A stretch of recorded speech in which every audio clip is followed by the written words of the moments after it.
안녕하세요. GDG 라이브 토크쇼를 진행을 맡게 된 이원재라고 합니다. 저희가 오늘부터 이제 한 달간 한 번씩 GDG 소식들과 그리고 각종 IT 트렌드 소식들을 전해드리는 시간을 가지려고 합니다. 오늘이 첫 방송이고요. 그 첫 방송이라서 이제 많은 실수와 착오가 있더라도 이제 봐주시면서 이제 점점 나아질 거란 믿음으로 계속 시청해 주시면 감사하겠습니다. 저는 GDG 서울을 운영하고 있는 이원재라고 합니다. 한 분 한 분 소개를 좀 부탁드리겠습니다. 저는 GDG 코리아 안드로이드를 맡고 있는 김영욱이고요. 요즘엔 게임 만든다고 밤새고 있습니다. 네, 저는 GDG 코리아 위멘 운영자 중 한 명인 김주아라고 하고요. 네, 반갑습니다. 네, 안녕하세요. 저는 GDG 코리아 웹테크를 운영하고 있는 고지도라고 합니다. 반갑습니다. 네, 그래서 오늘부터 이제 저희들이 이제 이야기를 시작을 해나갈 텐데요. 이제 GDG 라이브 토크쇼라고 하는 이 GDG에 대해서 많은 분들이 궁금해하실 것 같습니다. 그래서 GDG에 관해서 먼저 설명을 드리겠습니다. GDG는 말 그대로 약자인데요. 이제 구글 디벨로퍼스 그룹, 지금 주아님이 입고 계신 네. 옷처럼 이제 네. GDG 마크입니다. 구글 디벨로퍼스 그룹은 실제 구글 테크놀로지에 관심이 있는 전 세계 개발자들이 모여서 이제 그룹을 가지고 이제 스터디도 하고 세미나도 하고 각종 커뮤니티 활동을 하는 것들을 이제 GDG라고 말을 합니다.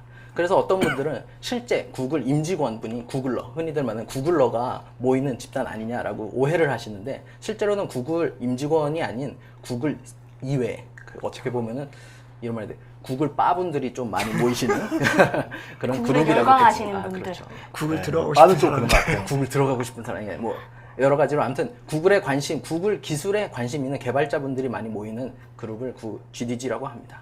그래서 현재 전 세계적으로 490개 정도의 이제 챕터가 만들어져 있고요. 그리고 저희 나라에도 이제 우리나라 대한민국에도 11개의 GDG가 현재 활동을 하고 있습니다.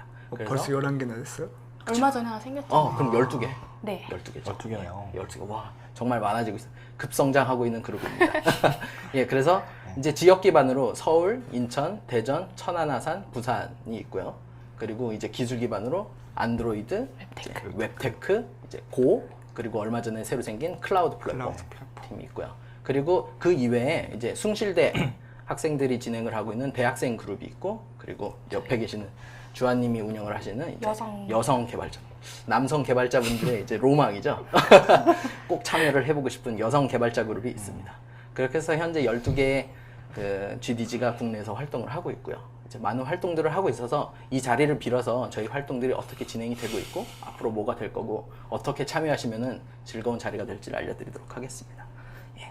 그러면은 이제 실제 본론으로 넘어가서 저희가 오늘부터 진행할 얘기들을 진행을 해보도록 하겠습니다. 그 전에 아까 어떤 분이 구글 디벨로퍼가 되려면 어떻게 하면 되냐 물어봤는데, 예, 사실 질문 올라온 거를 저희가 오기 전에 봤는데요. 이제 첫 번째 질문으로 이서훈님께서 구글 디벨로퍼가 되려면 어떻게 해야 하는지, 어떤 활동을 하는지 궁금합니다 라고 하셨는데, 이 구글 디벨로퍼가 구글러를 말씀하시는 거라면은 사실 저희가 어떻게 답변을 드릴 수 있는 방법은 없고요. 맞아요. 저희도 구글러가 아니라서 구글러가 되고 싶은 거죠. 네, 되고 싶은 분들 있고, 이제 구글 기술만 좋아하고 근데 이제 실제 구글러가 되시려면은 이제 구글의 정식적인 이제 절차를 밟아서 채용이 되셔야 되는 거고요.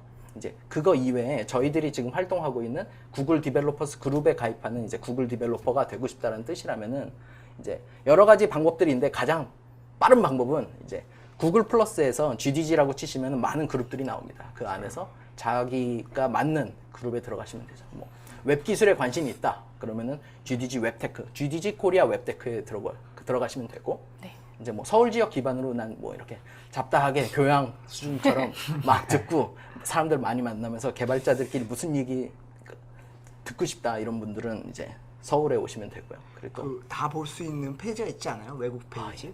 잘 집어주시네요.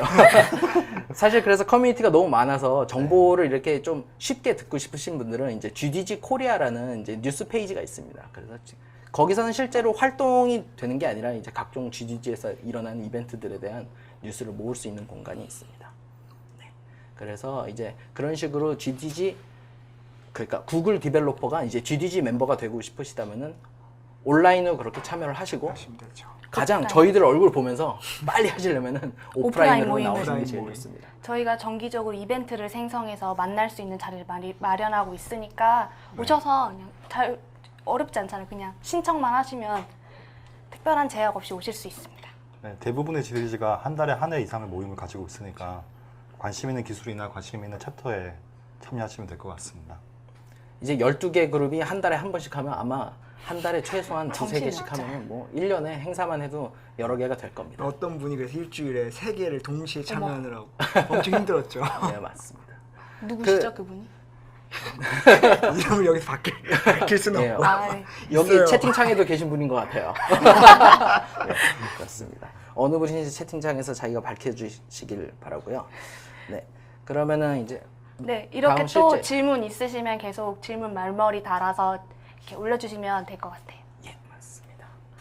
네, 그러면은 이제 저희 이제 실제 순서인 내용을 넘어가도록 하겠습니다. 어디가 있죠? 그래서 저희는 오늘 첫 번째로 이제 현재 IT 트렌드 소개를 할 거고요. 사실 IT 트렌드 소개라고 할 때 이제 고민을 많이 했는데 너무 이제 개발자들의 너무 깊은 얘기를 한다기보다는 청취자 여러분들의 첫 방송이니만큼 이제 수준파이라고 해야 되나요? 그래서 저희들 이제 피드백이 오기 전까지는 기본적으로 트렌디한 정말 이제 가볍게 교양 수준으로 들을 수 있는 뉴스들을 모아서 소개해 드리려고 합니다. 그 이후에 피드백을 좀 더 자세하게 알고 싶은 부분이 있으시다면은 이제 알려주시면 저희가 그 부분을 집중적으로 좀 따로 알려드리는 방향을 찾도록 하겠습니다. 그리고 그 다음에는 실제 저희 GDG 각 그룹별로 이제 한 달 동안 어떤 일들이 있었고 이제 다음 몇 달 또 계속해서는 어떤 일들이 있을지를 좀 알려드리겠습니다. 그리고 3부에는 식상하게 저희만 계속 나오면 또 곤란하니까 이제 또 다른 분들을 모시고서 이제 게스트를 모시고서 만남을 가지려고 합니다. 이번엔 만나나요? 첫 회이니만큼 특별 게스트가 있습니다. 기대하시면 됩니다. 누구지? 기대하셔도 완전 됩니다. 기대된다. 3부에 가시면 아실 수 있습니다. 잘못하면 돌 맞아요. 네, 그러면 1부 소개를 시작하도록 하겠습니다. 와. 와. 박수 치면서 네, 시작하도록 하겠습니다. 실제 저희가 이제 IT 트렌드 소개를 가져왔는데요. 이제 그 첫 번째 소식으로는 이제 요새 많이 나오는 단어죠. IoT, IoE, M2M. 뭐예요? IoT가? IoT? 뭐 이러는데 뭐예요? 이제 흔히들 말하는 IoT는 이제 네. 인터넷 오브 띵즈라고 하는 이제 사물 인터넷 얘기입니다. 이제 IoE는 인터넷 오브 에브리띵. 그러니까 머신 투 머신. 다 어떻게 보면 용어는 다르지만 어떻게 보면 이제 근간은 비슷한 단어인데 이 뉴스를 왜 소개해 드리냐? 이제 그럼 김용욱 님이 왜 이 소식을 전해 드리게 됐는지 네. 구글이 빠지지 않는 소식이 연결이 돼 있죠. 옛날에 IoT라고 하지 않고 옛날에는 유비쿼터스라는 말을 많이 썼던 것 같은데 요즘에는 거의 IoT라는 말을 많이 쓰더라고요. 어떻게 단어가 되게 변화가 되게 심한 것 같은데 이런 주제에 관심 가진 게 최근에 구글이 계속 하드웨어 업체들 인수하고 있거든요. 뭐 넷스타트 업체도 인수하고 있고 그리고 오늘 발표 뉴스 보셨어요? 아니요. 그 타이탄을 구글 인수했다는 뉴스가 나왔었는데요. 타이탄이 그 드론을 만든 업체래요. 드론 만든 업체인데 태양광으로 가는 비행기인데 한 번 이륙하면 5년 동안 날 수 있다고 하더라고요. 5년 동안 뭘 날 수 하려고 모르겠어요. 구글은 뭘 하는지 뭐 되게 비밀 프로젝트 많으니까. 네. 네. 우리나라에서 못 띄울 텐데. 그러게요. 한국에 못 날라오지 않을까요? 그리고 1기가 bps 네트워크를 뭐 전 세계 어디에서나 연결할 수 있다고 이렇게 얘기를 하더라고요. 100kg을 적재할 수 있다고 얘기를 하는데 과연 그 드론을 가지고 구글이 뭘 할지가 정말 알 수가 없는 것 같아요. 나쁜 일은 안 쓰면 좋을 것 같아요. 타이탄 업체를 인수한 게 어쩌면 예전에 룬 프로젝트라고 해서 이제 전 세계를 커넥트하겠다는 구글 프로젝트가 있었는데 혹시 그거 관련이 있나? 그걸 하기 위한 의심은 기반. 의심은 해볼 수 있는데 뭐 실체는 아직 네. 알 수가 없는 상태입니다. 룸 프로젝트 같은 거는 뭐 페이스북이나 구글이나 다 이런 여러 IT 업체들이 추구하는 것 같아요. 그러니까 아프리카에 네트워크를 연결시키겠다고 아이디어를 가지고 뭐 풍선들을 올려서 풍선들을 이용해서 서로 네트워크를 연결시켜서 아프리카 전체에 뭐 인터넷을 한다거나 그런 얘기를 하고 있는데 네, 대체 얼마만큼 예산이 들어서 이렇게 할 수 있는지 모르겠고 그러니까 아까 타이탄 같은 경우에도 1기가 bps 네트워크 연결시켜 준다고 하는데 룬하고 어떤 관련성이 있는지도 좀 약간 궁금해지긴 하네요. 예. 그렇게 이제 실제로 이제 구글이 이제 공격적으로 회사들을 인수들을 하고 있는데 그 외에도 실제 구글이 이제 IoT 기반의 디바이스들을 많이 이제 내보내고 네. 실제로도 이거에 베이스가 되는 웨어러블 기기들을 막 내놓고 만들고 있잖아요. 그렇죠. 그리고 저희들이 항상 볼 때마다 이제 가지고 싶어하는 그리고 오늘 이제 딱 이제 네.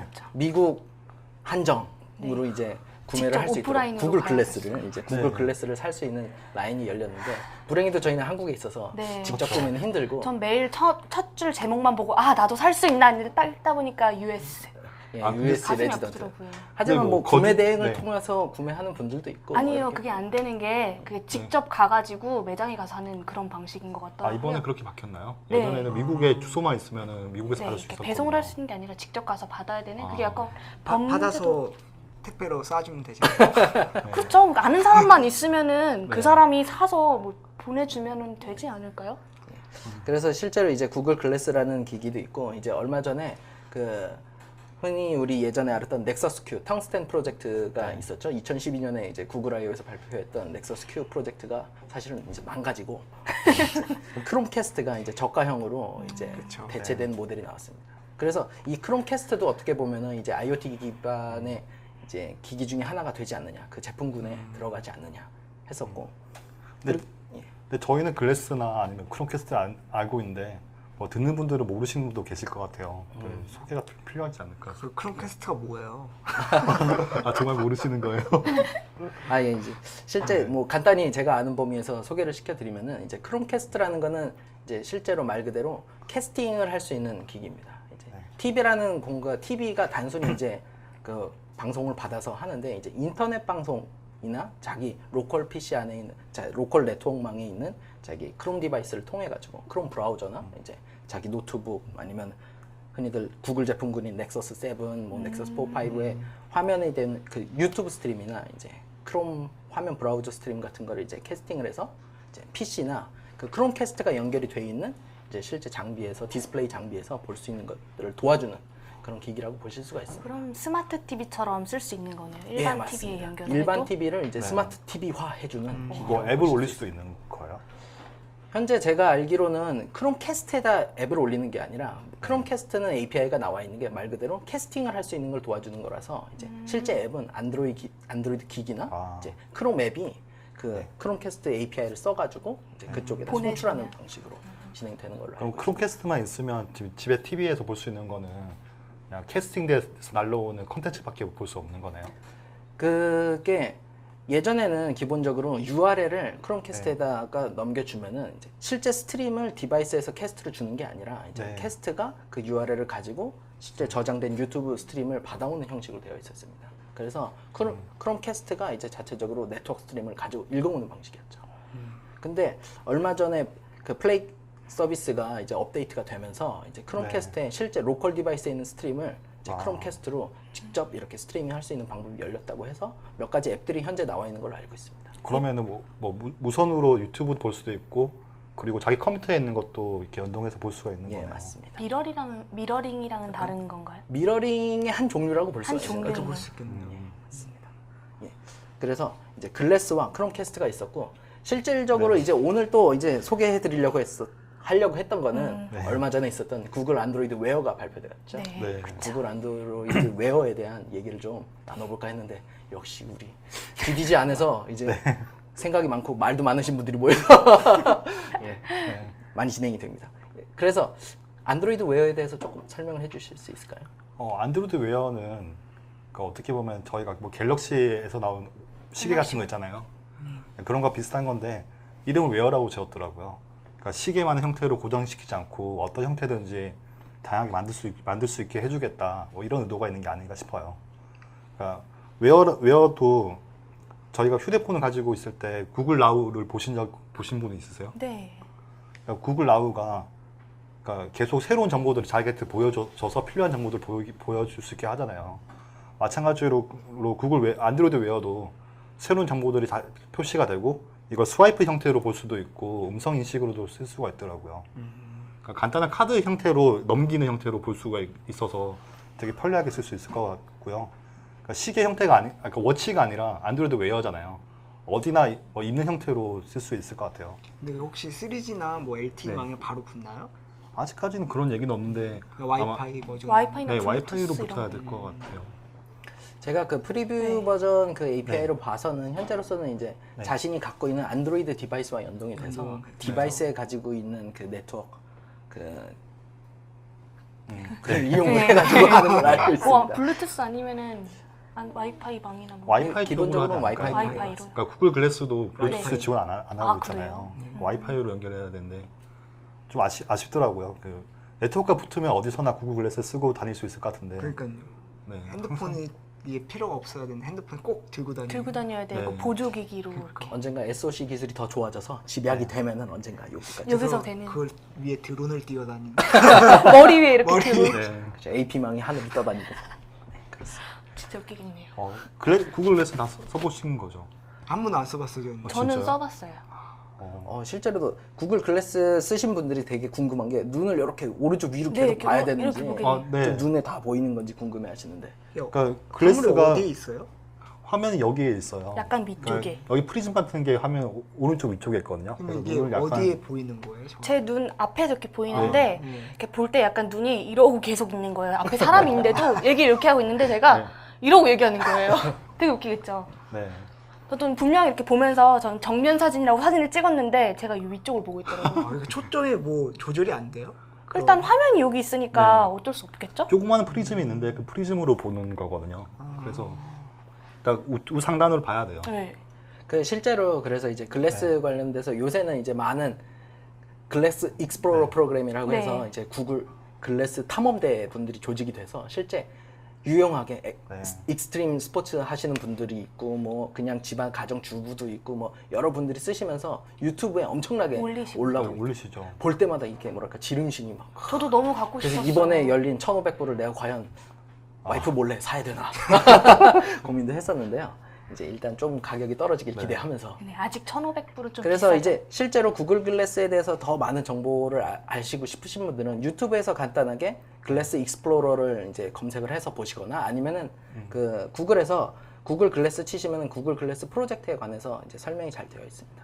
특히 이제 개발자들이 관심 네. 있으신 분들은 이제 SK를 실제로 다운 받아서 실제 글래스는 없어도 에뮬레이터 상에서 이제 개발을 하실 수가 있기 때문에 아, 그 에뮬레이터를 제공해 주는 예, 거예요? 글래스 네. 에뮬레이터가 있습니다. 그래서 그 글래스 에뮬레이터로 만들어 보실 수가 있습니다.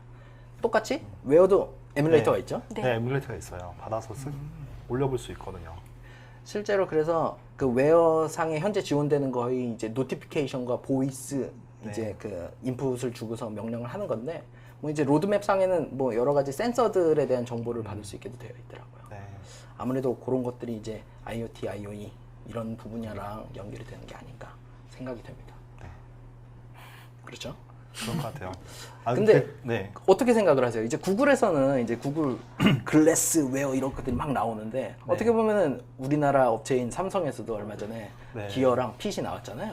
네. 그 실질적으로 핏에는 이제 신밖에도 들어있고 어떻게 보면 구글 웨어보다는 조금 더 센서가 몇 개 더 이제 좀 더 가까운 분야 쪽으로 나오고 있는데 IoT 시장은 어떤 사업을 하는 사람들이 이제 선두를 가져가게 될까요? 플랫폼을 먼저 깔아놓은 네. 이제 구글이 될지 아니면 디바이스를 조금 더 빨리 만들 수 있는 이제 하드웨어 업체인지 하드웨어 업체라고 하면 싫어하시는 분들 이제 소프트웨어도 역량을 가지고 있는 우리나라 대기업이 될지 네. 어떻게 생각하시나요? 사실 뭐 플랫폼을 먼저 깐 거는 구글은 아니라고 생각하는데 삼성도 뭐 미리 진입해 있었고 페블이나 여러 업체들이 진입해 있었잖아요.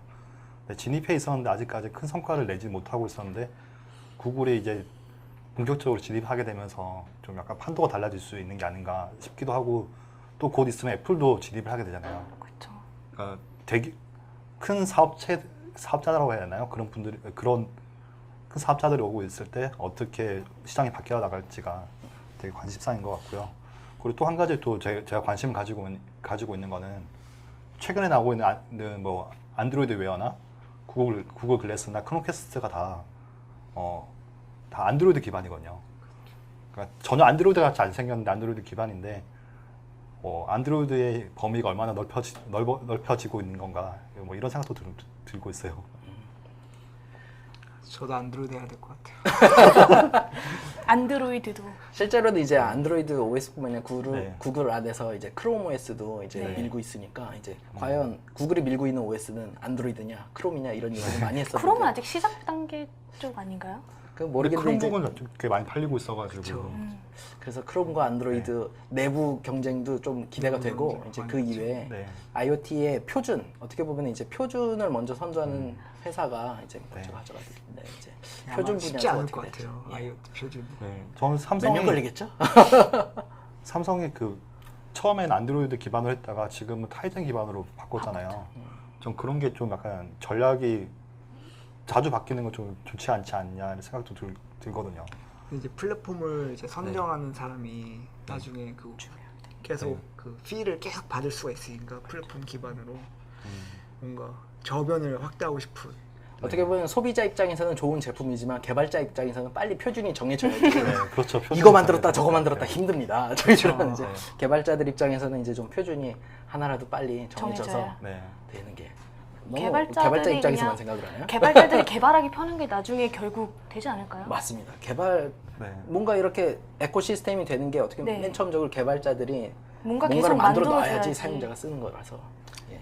그 이 방송을 보고 계시는 많은 개발자 여러분들 이제 오프라인에 저희 모임에 오셔서요. 같이 개발자들끼리 이제 같이 힘을 모아서 이제 안드로이드 열심히 웨어도 만들어 만들어 봅시다. 보고 네. 타이틀들. 예, 그러면은 이제 그 IoT 분야 쪽 얘기는 네. 이렇게 간단하게 그 구글 안드로이드 웨어에 대한 소식을 전해드리면서 이렇게 마무리를 하고요. 이제 그 다음으로는 이제 지난달에 있었던 사실 구글 클라우드 플랫폼 라이브 쇼가 있었습니다. 지난달에 이제 미국에서 방송이 됐죠. 그래서 구글 클라우드 플랫폼에 관심 있는 분들이 이제 국내 분들은 이제 밤잠을 설치면서 새벽에 시청을 하셨는데 예, 그 소식을 좀 전해드릴까 합니다. 그 제가 말씀드리고 어떻게 보면 제가 소개를 해드려야 될 것 같아요. 지난달 3월 25일이었죠. 네. 그 이제 네. 야밤에 이제 실제로 저는 근데 그 본방송을 보지는 못했고 본방사수에는 좀 실패를 하고 이제 나중에 네. 올라온 것들에 대해서 요약을 해서 봤습니다. 그래서 사실 이제 구글 클라우드 플랫폼이라고 하면은 많은 분들이 구글에서도 클라우드를 해? 이렇게. 왜냐면 대부분 아시는 분들이 아마존은 클라우드에서 되게 많이 들어봤고 그렇죠. 했는데 네. 구글 클라우드에도 뭐 아마존이랑 똑같은 건가 이렇게. 어떻게 보면은 제가 구글 클라우드 쪽 기술들을 쓰면서도 많은 분들이 왜 아마존 안 쓰고 구글 거 쓰냐? 너가 구글 빨아서 구글 거 쓰는 거냐? 이렇게 물어보시는 분들이 있는데 기본적으로 구글이 맨 처음에 클라우드라고 시작한 거는 구글 앱 엔진을 어떻게 보면 제일 먼저 시작을 했습니다. 그래서 구글 앱 엔진은 플랫폼 애저 서비스라고 하는 이제 파스 형태로 만들어진 거고 아마존 흔히들 아마존 하는 아마존 안에 서비스들이 되게 많은데 아마존에서도 네. EC2 같은 경우에는 이제 IaaS 인프라 애저 서비스라고 해서 실제 인프라를 빌려주는 서비스입니다. 그래서 말 그대로 그냥 그 인스턴스 이미지를 이제 가상화해서 딱 만들어주고 그 안에 모든 거를 자기가 다 해야 되는 거고 스스로. 앱엔진 같은 경우는 이제 플랫폼을 제공해 주는 거기 때문에 웬만한 것들이 다 세팅이 된 상태에서 그 위에서 쓰는 거라서 이제 두 개의 차이가 있습니다. 그래서 어떻게 보면은 회사 안에 이제 SE 분들이나 엔지니어 하시는 분들이 있으면은 이제 이해했어. 아마존을 사용해서 IaaS 같은 걸 가지고 거기서부터 구축을 하실 수 있는데 사실 이제 저가 하고 있는 이제 조그만 스타트업 분들이나 이제 빠르게 뭔가 서비스를 런칭을 해야 되는 개발자 분들한테는 이제 다 갖춰진 이후에 어플리케이션만 올리면 쓸 수 있는 이제 파스 형태의 앱 엔진을 선호하게 되는 거죠. 근데 히로쿠나 다른 그런 제품이 있는데 왜 앱엔진을 사용하신 거예요? 실질적으로는 제가 어떻게 보면 이제 자바를 이제 주로 하다 보니까 자바 개발자분들이 쉽게 접근할 수 있는 방법이 있었던 것 중에 하나가 이제 앱 엔진에 자바가 서포트를 해줍니다. 근데 대부분의 자바 개발자분이 그눈 감고서도 아파치랑 톰캣 2개 붙이거나 뭐 마음대로 할 수 있는 거 아니냐 이렇게 하시는데 그거 되게 귀찮은 일입니다. 귀찮아서 그런 엄청 귀찮아요. 그렇죠. 그 그 사용자 많아졌을 때 하긴. 서버를 확장하는 것도 좀 힘들고. 예, 그 좋은 지적이신데요. 이제 클라우드를 쓰는 이유 중에 하나가 네. 옛날 이제 간단하게 홈페이지나 블로그 운영할 때처럼 집에서 사실 옛날에 블로그 같은 거 하실 때는 집에다가 서버 하나 만들어 놓고 집에 거 막 쓰고 했는데 네. 요새는 이제 인터넷 사용자가 조금만 서비스 잘 되면 확 늘어나서 서버 죽고 이러나서 그럼 큰일 나죠. 서비스 장애가 나잖아요. 그래서 그런 것들을 막기 위해서 어떻게 보면 클라우드의 스케일러빌리티를 이제 가져가고 싶기 때문에 이제 대부분의 사람들이 이제 앞으로 늘어날 거에 대해서 신경을 좀 덜 쓰고. 플랫폼이나 인프라 쪽에서 알아서 해주길 원하기 때문에 이제 클라우드 서비스를 많이 쓰는 걸로 봅니다. 그럼 옛날에 그 IDC에 서버를 넣고 막 그랬었잖아요. 네. 그럴 때 IDC에서 뭐 고장났다 그럴 때 진짜 뭐 다른 사람한테 부탁을 하거나 자기가 가거나 그랬어야 됐잖아요. 근데 아마존 뭐 EC2를 쓰면 그냥 이미지를 올리면은 새 서버가 올라가고 뭐 그래서 직접 IDC에 갈 필요는 없어졌던 것 같아요. 근데 뭐 장애 같은 게 났을 때 네. 빠르게 뭐 복구가 되고 그래요? 장애 날 수는 자체는 작은데 장애 나면 그 해당 서버들이 다 뻗어버리니까 좀 답답한 게 있죠. 뭐 다른 지역에 있는 서버를 쓴다거나 그래야.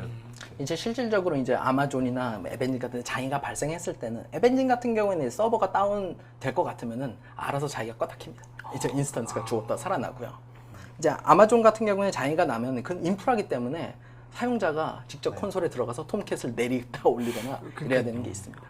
다만 이제 파스는 이제 그런 것까지 해주니까 편한 거고 IIS 쪽에는 톰캣을 껐다 키는 거는 이제 실제 IIS 위에 그걸 톰캣을 설치한 그 사용자한테 권한이 있는 거기 때문에 그거는 사용자가 알아서 해요. 그럼 해주는 게 많은데 좀 비용 차이가 많이 나나요? 이제 비용 차이라고 본다면은 이제 IIS는 어떻게 보면 인프라를 빌려주다 보니까 많은 리소스를 자기 마음대로 할 수 있어서 자유도가 높습니다. 한마디로 게임에서 자유도가 높은 게임이고 근데 어떻게 보면 리니지처럼 막 방대한 맵을 떠돌아다니는 그런 게임을 할 수 있는 거고. 리니지 하셨군요. 예. 그리고 이제 에벤진 같은 경우에는 이제 제약상들이 좀 있습니다. 이제 인프라를 다 쓸 수 있는 게 아니라 왜냐면 그 올라가가지고 인프라를 다 쓴다는 얘기는 어떻게 보면 시큐리티 부분이나 뭐 여러 가지 부분에서 이제 안 좋은 일을 자기가 할 수도 있고 당할 수도 있기 때문에 그 자유도가 있는 거고 파스 같은 경우에는 그래서 좀 서비스 안정화를 가져가기 위해 많은 제약사항들이 있습니다. 그래서 그 제약사항들 안에서 만들어져야 되게 비용을 자유도 때문에 어떻게 보면 조금 더 가격이 있을 수 있고 이제 파스 같은 경우는 자유도는 적지만 좀 더 편리하게 그리고 쉽게 사용할 수 있는 것들 제공하기 때문에 가격이 비싸고 해서 많은 분들이 처음에 얘기할 때는 에벤지는 비싸다라는 네, 그럴 것 같았어요. 약간 럭셔리 브랜드의 느낌이 있고요. 해주는 게 많잖아요, 되게. 그 아마존은 뭔가 싸다 그리고 많이 쓴다라는 것이 있습니다. 사실 그래가지고 이번 구글 클라우드 플랫폼 라이브에서 제일 크게 광고를 한 게 디스카운트입니다. 그래서 30% 이상 디스카운트를 이제 한다고 이제 구글에서 발표를 했습니다. 근데 놀라운 거는 네. 그 발표하고 다음날 아마존도 아마존에서 내렸어. 60%를 까더라고. 야, 그래가지고 이거 엄청났죠. 이제 네. 그리고 뭐 MS에서도 뭐 이날을 한다고. 예, 그쵸. 애저도 예, 저도 역시 그쵸. MS도 빠지면 안 되죠. 빠지면 안 되죠. 잊고 있으면 안 됩니다. 상당히 괜찮던데 사람들이 잘 몰라주고 예, 맞습니다. 있더라고요. 그것도 참 어떻게 보면 안타까운 거죠. 어떻게 요새 MS는 한동안은 약간- 윈도우를 쓰면서 이 세상에 윈도우를 대체할 OS가 있을까 막 이러다가 요새는 뭐 거의 근데 국내에는 그런 네. 파스나 IS를 해주는 데가 없어요? 제가 알기로는 파스 자체를 제공하는 서비스는 제가 알고 있는 건 거의 없고요. 없을 것 같고요. 그리고 IaaS 제공하는 서비스 유클라우드가 현재 있는 걸로 KT가 알고 한 있습니다. 거죠? 예, KT. 그렇습니다. 같은 예, 그렇습니다. 노리신 건가요? 아, 이거 노리신 건가 보다. 간접 아, 예. 그래서 이제 네. 그 이제 구글 클라우드 플랫폼 라이브 얘기로 다시 돌아와서요. 너무 이제 네, 다른 네. 얘기로 갔다가 아마존 얘기를 하다가 너무 중구난 방. 네. 저희 토크쇼의 매력이죠. 삼천포를 갖다 돌아오는. 그래서 구글 클라우드 플랫폼 라이브에서 실제 많은 이렇게 구글 클라우드 플랫폼이 뭐냐 이제 잘 모르는 분들이 많기 때문에 실제 따로 세션을 빼서 이렇게 런칭 쇼처럼 이제 한 겁니다. 그래서 구글 클라우드 플랫폼에는 현재 이제 구글 앱 엔진 계속 말씀드린 앱 엔진이 있고요.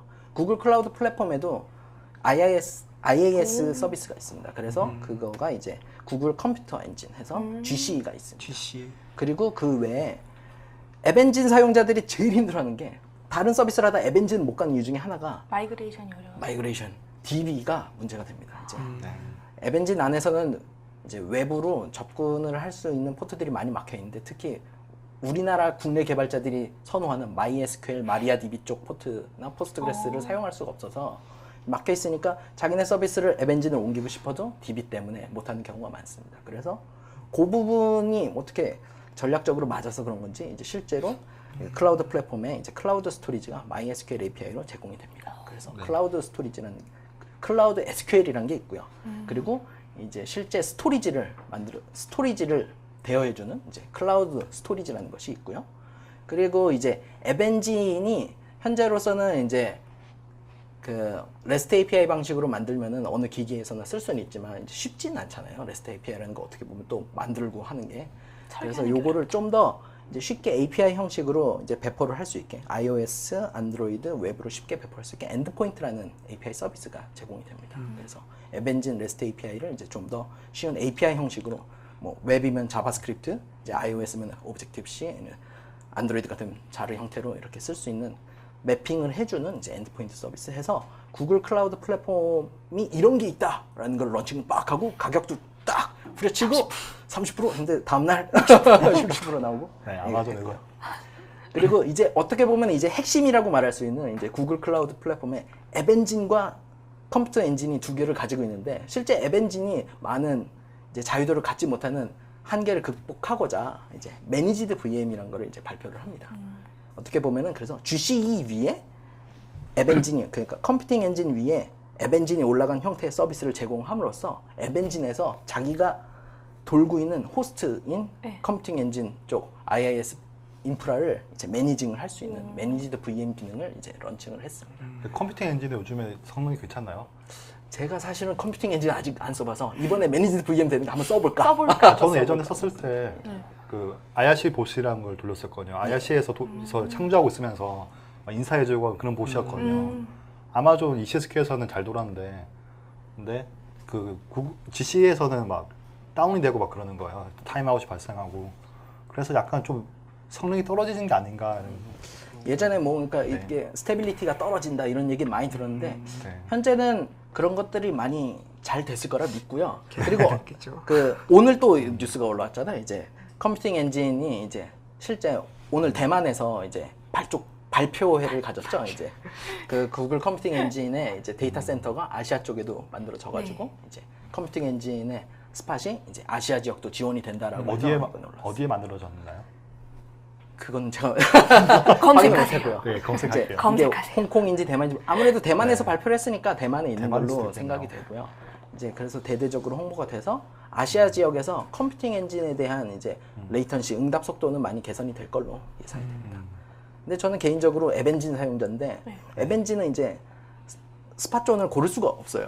아마존 같은 경우에는 IIS 고를 수가 있는데 그러니까 IIS 같은 경우에는 스팟존을 고르는데 앱 엔진은 고르는 게 없어서 뭐 서치를 해봐도 기본적으로는 다 북미에만 있다라고만 하지 아, 정확히 어디 있는지 정확히 어디 있는지를 알 수가 없어요. 알고 싶어요. 그럼 같이 쓰지 않을까요? 그래서 내심 기대하는 거는 이제 이전 아시아도- 레이턴시보다 네. 좀 아시아 쪽도 이제 좀 빨라지지 않을까 좀 기대를 해보입니다. 네, 이렇게 그래서 구글 플랫폼 라이브 얘기도요 이제 후다닥 정리를 하고요. 이제 그 다음 얘기로는 실제 구글이 많은 이제 플랫폼이나 이런 것들을 하고 있지만 언어나 이제 실제 툴들에도 많이 관심을 가지고 그 기술들도 새롭게 개발을 해서 선두를 하려고 하잖아요. 특히 요새 핫한 기술이죠. 너무 핫하죠. 너무 핫해서 뜨거운 이제 웹테크 쪽에 앵귤러.js가 있고요. 그리고 앵귤러.js 외에도 이제 웹 컴포넌트 기술인 이제 폴리머가 폴리머. 그렇죠. 이번에는 아니지만 좀 이제 새롭게 커나가고 있는 게 있는데 근데 많은 분들이 이제 앵귤러 폴리머 하면 이게 뭐야? 앵그리버드는 아는데 앵귤러.js 뭐냐라고 하시는 분들 게임 이름 같기도 해요. 폴리머 하면은 이게 뭐냐? 폴리컴 뭐 이런 거 오해하시는데 실제로 여기 전문가 분이 계시죠? 네, 그렇습니다. 네, 전문가분. 전문가분이 계시죠? 예. 그래서 엄청난. 앵귤러.js와 폴리머에 대해서 좀 소개를 좀 부탁드립니다. 제가 이제 앵글러.js를 접한 게 한 2년쯤 됐는데요. 와, 언제 나온 거예요? 앵글러.js가 나온 지 꽤 됐어요. 처음에 정확한 건 모르겠는데요. 이제 1.0 전에 계속 존재하고 있었어요. 사람들이 관심을 못 받고 있다가 갑자기 1.0부터 갑자기 어느 순간 확 부각되더니만 이게 뭐 계기가 있었나요? 부각된? 저도 그걸 모르겠어요. 갑자기 어느 순간 다 앵글러 그러더라고요. 언제부터 구글이 밀어주기 시작한 거예요? 원래는 앵글러가 그 앵글러를 만든 미시코 허버리 네. 우리가 원래는 그 구글에서 그 클릭 뷰가 그 광고 네. 더블클릭에서 네. 그걸 만들기 시작해서 본인이 근데 그 원래 구글 사람들 대부분 이제 파트타임으로 막 심심하면 이렇게 만들기 시작하잖아요. 그렇게 해서 만들다가 갑자기 이거를 이제 오픈 소스로 딱 내놓고 작업을 하다 보니까 사람들이 그 관심을 갖게 된 거죠. 왜냐면 이 양방향 데이터 바인딩이라는 기술이 엄청나게 매력적이거든요. 양방향 데이터 바인딩이 뭐예요? 대부분 저희가 이제 웹 화면에서 저희가 실제로 보이는 데이터들이 있고 보이지 않는 이제 자바스크립트 메모리상에 존재하는 데이터가 있잖아요. 가령 네.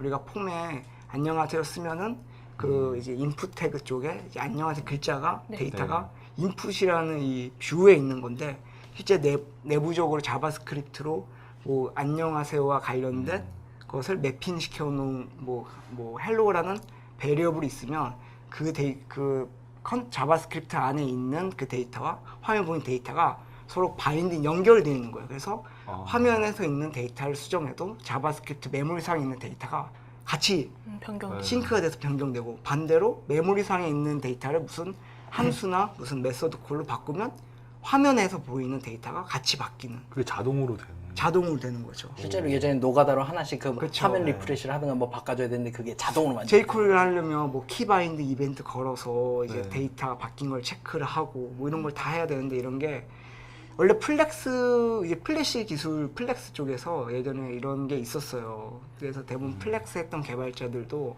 이걸 보고 엄청 이제 매력을 느꼈죠. 자바스크립트에서 이런 걸 한다 하니까요. 그런 기술이 있었고 또 이제 앵귤러.js는 이제 제가 두서없이 설명하는데 자바스크립트 프레임워크예요. 예. 구글이 만든 구글이 이제 어떻게 보면 메인턴스라는 자바스크립트 프레임워크이고 앵귤러.js는 어떻게 보면 이제 MVC 구조를 제공해주는 이제 스트럭처 프레임워크예요. 원래 자바스크립트 프레임워크가 이제 앵귤러.js 외에 뭐 EXT.js, 뭐 야후에서는 YUI라는 게 있고 뭐 여러 다양한 자바스크립트 프레임워크가 있는데 대부분 이제 UI 컴포넌트들, 가령 달력이라든지 뭐 그리드라든지 뭐 차트라든 그런 UI 컴포넌트를 갖고 있는데 앵귤러.js는 스트럭처 프레임워크이다 보니까 UI 컴포넌트가 없어요 아예. 그냥 저는 앵귤러 UI 같은 게. 그치 그거는 이제 앵귤러라는 네. 이제 구글이 메인터넌스 프로젝트 아니 이제 서드 파티. 서드 파티. 네, 서드 파티로 만든 게 앵귤러 UI예요. 앵귤러 UI는 이제 보니까 앵귤러.js가 이제 부족하니까 UI 컴포넌트가 없어서 네. 그거를 이제 에코시스템처럼 앵귤러 UI도 나오고 뭐 앵귤러 부트스트랩도 나오고 뭐 앵귤러 스트랩도 나오고 막 다양한 엄청난 UI 컴포넌트들을 네. 이제 저희 같은 개발자들이 만들어서 오픈 소스로 올리고 이게 이게 혹시 노드.js가 네. 이제 노드.js가 엄청나게 퍼진 게 이제 저런 이제 저희 같은 이제 개발자들이 매력을 느껴서 자신만의 오픈 소스도 npm 모드를 막 만들어서 올리잖아요. 올리고. 그게 급속도로 퍼진 게 노드.js를 엄청 인기 있게 만드는 것처럼 앵귤러.js도 네.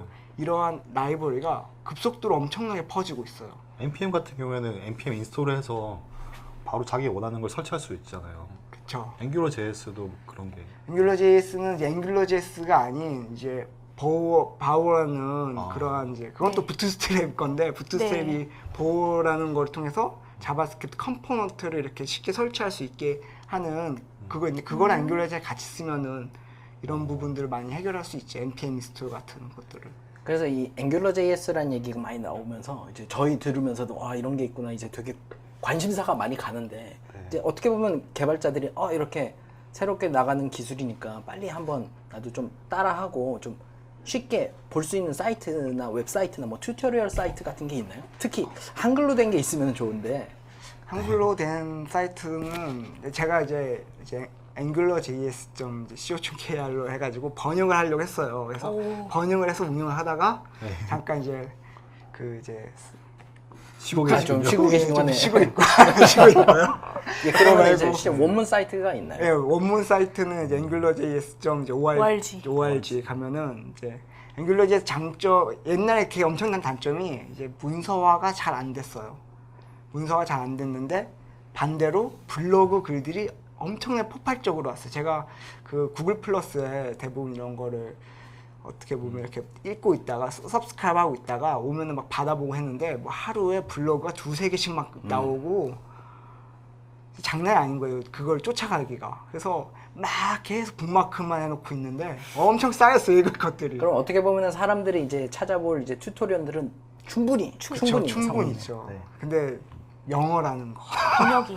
아마 그 앵귤러.js에 관심을 가지고서 지금 보시는 분들이 있으면은 아마 그 웹테크 사이트에 가면 예전에 제도님이 올려주신 튜토리얼을 봤으면 좋겠다라고 했던 앵귤러.js 튜토리얼 사이트에 올려놓은 리스트가 있는데 네. 한번 찾아서 그걸 보시면 빠르게 해보시면 좋죠. 네. 보다가 좀 부족하시면은 고제드님을 응원해 주시면 많이 부족하실 것 같아요. 제가 더 노력하겠습니다. 예, 그 앵귤러.js 그렇고 실제로 어떻게 보면은 앵귤러.js는 자바스크립트 프레임워크니까 이제 어떻게 보면 또 다른 기술이 이제 폴리머, 웹 컴포넌트 역시도 그것도 어떻게 보면 자바스크립트랑 연관이 있어서 많은 네. 분들이 폴리머랑 앵귤러.js가 비슷한 게 아니냐라고 얘기하는데 그 폴리머도 소개해 주시면서 그 두 개의 차이를 좀 설명해 이제 주시죠. 폴리머는 자바스크립트 프레임워크이라기보다는 어떻게 보면 자기네들 이제 플랫폼으로 설명해 주길 원하고 있는 것 같아요. 폴리머는 원래 저희가 이제 어떻게 보면은 이게 폴리필이라고 해서 저희 웹 컴포넌트 API를 현재 그 최신 브라우저에서만 거의 지원을 하고 표준인 거예요, 그러면? 예, 웹 컴포넌트라는 이제 아, HTML5 컴포넌트. 표준인데 그 웹 컴포넌트 그리고 그 앵글러.js에서 말했던 데이터 바인딩 같은 게 이제 자바스크립트에서는 이제 옵저버 API라는 게 있어요. 그런 옵저버 API나 그리고 이제 터치나 마우스 이벤트 같은 걸 또 HTML5에서는 또 그걸 표준화를 시켰어요. 근데 이러한 그 HTML5 API들을 최신 브라우저들이 다 지원을 못해요. 그리고 특히 인터넷 익스플로러는 힘들어하고 있고. 근데 이런 것들을 모든 브라우저에서 다 쓸 수 있게 그러니까 폴리필을 제공을 해주는 거예요. 아직 지원되지 않은 것들에 대해서. 그럼 신기능들 다 쓸 수가 있는 그 신기능들을 다 쓸 수 있는 걸 폴리필드를 다 제공을 해주고 그 폴리필드를 이제 얘네들은 폴리면 레이어를 나누는데 이 폴리필드를 어떻게 보면 이제 플랫폼 레이어라고 보고 이 플랫폼 레이어 위에 이제 코어 레이어라 해가지고 퍼사드나 뭐 플라이웨이 같이 뭐 하나의 API로 밑에 있는 모듈들 다 갖다 쓸 수 있는 API를 제공해 주는 것처럼 코어라는 모듈이 있어, 그 레이어가 있어요. 거기서 이 코어를 통해서 폴리필드에 있는 각각의 라이브러리들을 다 써라. 각각의 라이브러리들이 어떤 것들이 아까 말했던 있는 것처럼 건가요? 웹 컴포넌트, 뭐 섀도우 도미나 뭐 템플릿 이런 것들을 다 구현한 폴리필 라이브러리들이 다 이제 플랫폼 레이어 쪽에 다 있어요. 각각의 이제 자바스크립트 라이브러리 따로따로 있고 각각 다 따로따로 관리가 되고 있고 이것들을 하나의 API를 쓸 수 있게 그 코어 라이브러리로 해서 polymer.js로 또 배포를 하고요. 또 그거를 기반으로 자기네들이 UI 컴포넌트도 만들었어요. 엘리먼트들이 하는데 얘는 UI 엘리먼트들을 만들어서 이 폴리메어 API를 사용한 UI 엘리먼트를 또 사용해서 이거 가지고 웹 어플리케이션을 작성해라 라는 거죠. 그러면 또 어떻게 보면은 예. 이게 두 개가 이게 상충된다기보다는 앵귤러.js가 가지고 부족해 보이는 UI 웹 컴포넌트 부분을 폴리머가 이렇게 같이 공생할 수 있는 구조가 될 수가 있는 건가요? 같이 쓸 수가 있어요. 그러니까 앵귤러.js는 이제 어떻게 보면 스트럭처 프레임워크예요. 그래서 그 제가 아까 설명을 안 드린 것 중 하나가 이제 디펜던시 인젝션이라는 이제 서비스를 어떻게 보면 이제 DI라는 기술을 이용해서 이제 다른 컨트롤러나 뭐 다른 컴포넌트에서 주입받는 방식으로 개발하는 그런 뭔가 스트럭처를 제공해줘요. 근데 폴리머는 그런 건 없어요.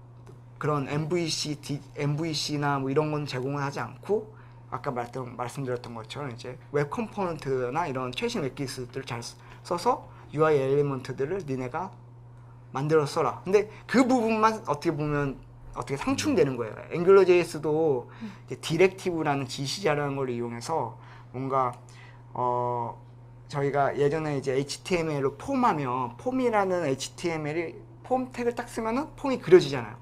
그런 것처럼 저희가 뭐 그리드라는 태그를 쓰면 그리드가 그려지게끔 하는 뭐 그런 것들을 앵귤러.js는 지시자로 네, 그걸 지시자를 만들어서 태그 형태로 쓸 수가 있더라고요. 네 그렇게 배포하고 또 폴리머도 똑같은 방식을 하는데 걔네들은 이제 웹 컴포넌트 표준 API로 하자는 거죠. 그 부분만 좀 어떻게 제가 생각하기엔 상충이 된다? 좀 서로 이제 비슷하다 느낌 나지 사실은 뭐 MVC 패턴이나 뭐 이런 것들은 폴리머에는 없고 앵귤러.js는 순수 자바스크립트 프레임워크로만 가려오는 거죠.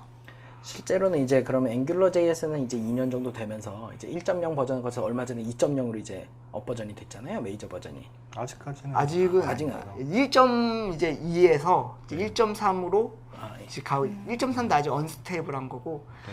앵귤러.js에 대해서 좀 더 이제 코멘트를 드리자면요. 앵귤러.js가 1.2까지는 인터넷 익스플로러 이제 8을 지원해요.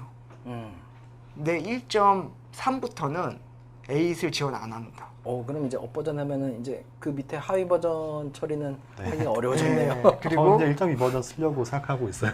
1.1을 쭉 쓰시면 돼요, 사실은. 그냥 한국에서는 사실 이제 그 이런 말을 할 수는 있지만 제 개인적으로는 8 이하 버전들 사용자분들은 빨리 업그레이드를 해서 10이나 11 이후로 좀 사용했으면 개인적인 바람이 있습니다, 개발자로서. 어떻게 보면 윈도우 XP가 이제 중단이 되는 중단되면서 그래서 좀 올라가지 않을까 이렇게 기대를 하고 있긴 하거든요.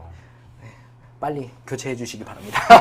업그레이드. 예, 이를 빌어가지고. 예. 저는 앵귤러 JS를 요즘에 배워야겠다는 생각을 많이 가지고 있는데 작년 말 올해 초에 미국에 갔다 오면서 거의 모든 사람들이 다 앵귤러 JS를 얘기만 말을 하고 있는 거예요.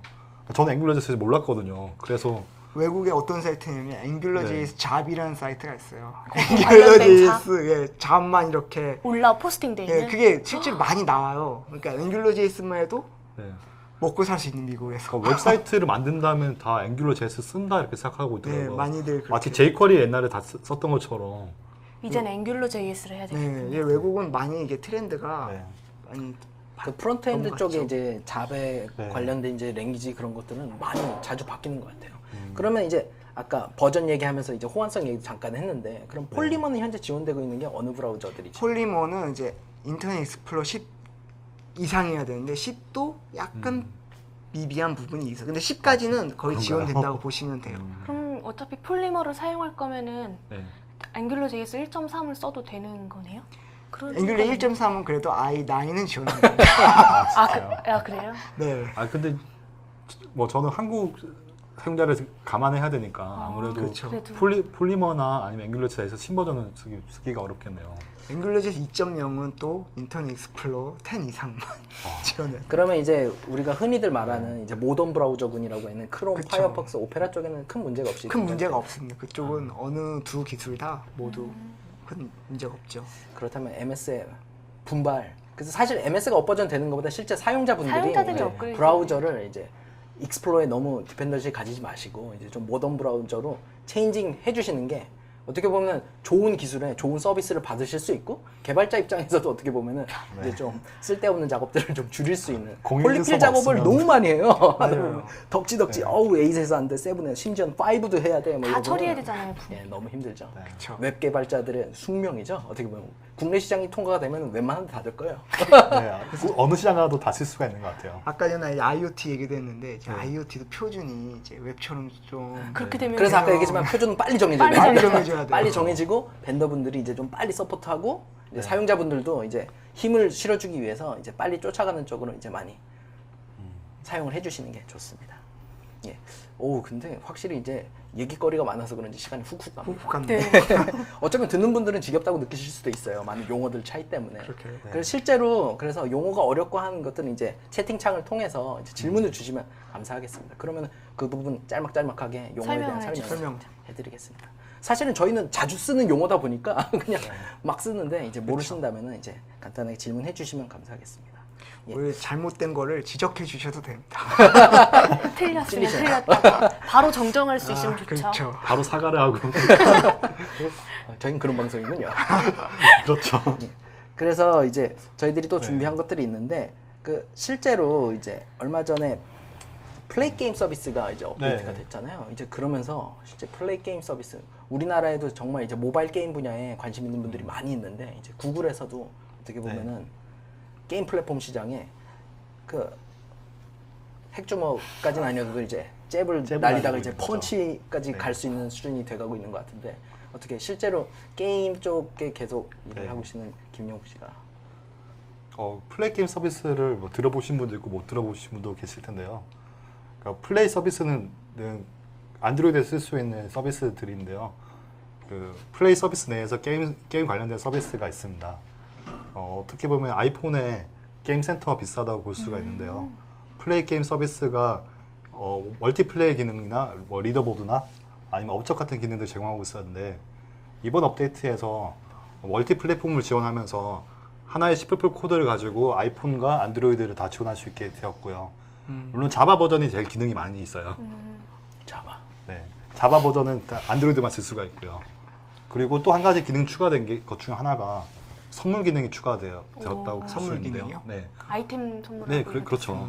한국에서는 되게 흔한 기능이잖아요. 네. 카카오에서 뭐 하트를 주고 받는다거나 네. 그런 기능들이 외국 애들은 되게 쇼킹을 먹더라고요. 아 그래요? 어떻게 휴대폰에 그 채팅에서 뭔가 주고 받는 것들을 이해를 못 하더라고요. 혹시나 이제 김용욱 씨가 GD 예전에 그 구글 네. 익스퍼트 가서 네. 제안했던 사항이 추가가 되거나 그런 건 아닐까요? 그건 아닌 것 같아요. 그 미국에서 얘기를 하면서 그때 한국이나 아니면 일본이나 중국에서 이렇게 하트를 주고 받는다 얘기를 하니까 정말 그 사람들은 약간 충격을 먹는 듯한 표정을 짓더라고요. 어떻게 이렇게 게임을 할 수 있냐 이렇게 얘기하면서 그때 나오던 얘기 중 하나가 멀티플레이를 활성화시켜야 되는데 이메일을 줘서 이메일을 통해서 멀티플레이 초대를 받는 게 어떻겠냐 이런 얘기들을 하시더라고요. 네, 근데 하트를 받고 게임 초대를 메신저로 받으니까 네. 이런 게 있구나 막 이렇게 생각을 하더라고요. 그쪽 사람들이 무시하려는 건 아니고 아예 관심이 없더라고요. 문화가 네. 좀 다르기도 하고 그러니까. 네. 그러니까 자기들 일에 바쁘니까 조금만 좀 옮겨 한 12시간만 비행기 타면은 다른 세상이 있는데 그 세상을 아예 모르고 있더라고요.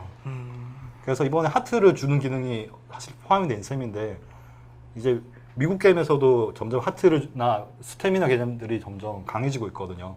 예전에는 어떻게 보면 캔디 크러쉬 정도만 하트를 주고받는 시기였는데 이제 새로 나온 게임들은 스태미나가 있어가지고 얼마 이상을 못 하게 되고 뭔가를 주고받는 기능들이 많아졌는데 실제로는 그럼 이제 그 기능이 네. 이제 플랫폼에서 그런 형태로 지원하기 제공해 시작한 주는 거죠. 이제 각자 게임 개발사들이 그런 네. 이제 형태 시스템을 만들어 가는 게 아니라 어떻게 보면 갖춰서 구글 쓰면 플레이에서 되는 거죠. 쉽게 네. 할 수 있는 기능을 제공합니다. 아직까지는 좀 문제점들이 좀 많이 있더라고요. 처음 하는 거니까 카카오는 이미 성숙되어 있는 플랫폼이잖아요. 네, 그렇죠. 위챗이나 다른 플랫폼도 되게 성숙되어 있는데 아직 플랫게임 서비스는 기초적인 선물을 줄 수 있는 단계라고 볼 수가 있을 것 같아요.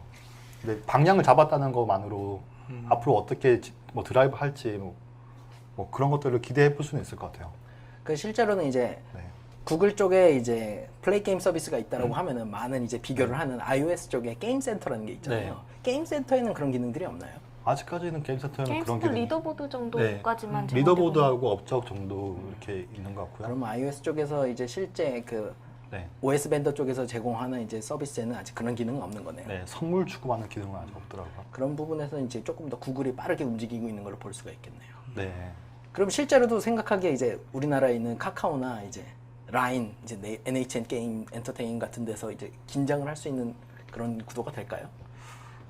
아무래도 근데 한국과 일본 시장 같은 경우에는 시장에서 상위권에 있는 앱들이 해외에서 상위권에 있는 앱이 아니더라고요. 그러니까 한국과 일본 시장은 약간 독특한 시장이고 그 독특한 시장에 먹혀들 수 있느냐가 문제일 것 같아요. 그러니까 걔들이 글로벌하게 어떤 서비스를 한다고 해서 우리나라에 성공할 수 있는 보장은 없을 것 같아요. 실제로도 우리나라에서 아직까지도 네. 네이버가 포탈 그쵸, 강자인 거죠. 포탈 강자. 포탈의 힘을 뚫기는 외국에서는 힘든 것 같아요. 예, 알겠습니다. 지금은 게임에서는 어떻게 카카오의 강력한 힘이 있으니까 카카오가 특별히 잘 못하는 게 없지 않은 이상은 좀 치고 들어가기 힘들지 않을까 하는 생각이 드네요. 하지만 실제 이제 모바일 게임 시장은 점점 커지겠네요. 정말 이걸로 인해서.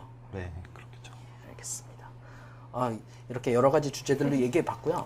그리고 이제 마지막으로 한 가지 더 있는 게 이제 실질적으로 이제 많은 분들이 정말 또 관심을 가지고 있는 행사가 곧 다가옵니다. 그렇죠. 네. 그리고 오늘 또 실제 오픈을 했죠. 네. 이 부분 구글 I/O 관련해서 이제 주한님이 설명을 잠깐만 해주세요. 네, 소개. 구글 I/O라는 건 구글에서 열리는 개발자 컨퍼런스고요. 이번에 샌프란시스코에서 6월 25일, 26일, 작년에는 3일 했었는데 올해는 하루 줄은 이틀 동안 열릴 예정이고요. 그래서 왜 그런지 알아요? 글쎄요.